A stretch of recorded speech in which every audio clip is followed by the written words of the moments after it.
Avez-vous déjà entendu parler de l'écotourisme? Son préfixe signifie écologie, économie, mais aussi écosystème. Il se définit comme étant une forme de tourisme centrée sur la protection de l'environnement et la préservation des cultures locales.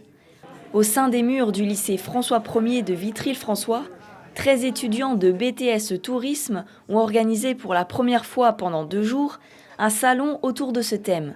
Objectif: promouvoir le pays Vitria et son offre touristique. Le pays Vitria est plutôt connu pour le respect de l'environnement, pour sa nature préservée.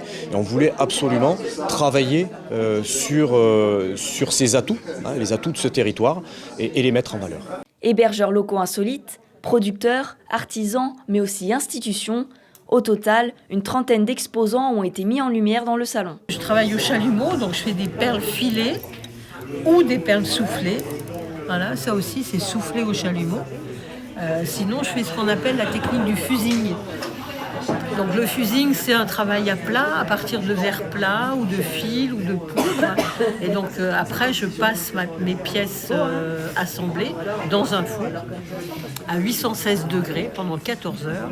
Pour que ce salon voie le jour, les étudiants de BTS ont travaillé pendant 1 an sur ce projet. On remarque une tendance des visiteurs ou tout simplement des consommateurs qui est plutôt tendue vers l'écologie.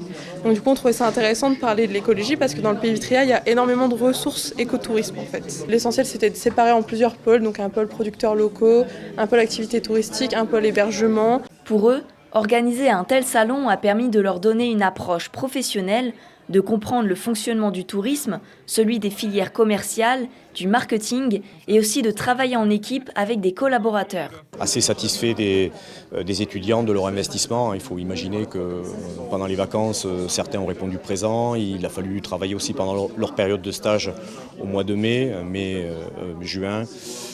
Donc il y a eu pas mal de difficultés pour arriver à les réunir à ce moment-là, mais assez fiers de leur investissement. Ils sont peu nombreux, c'était une lourde charge pour eux.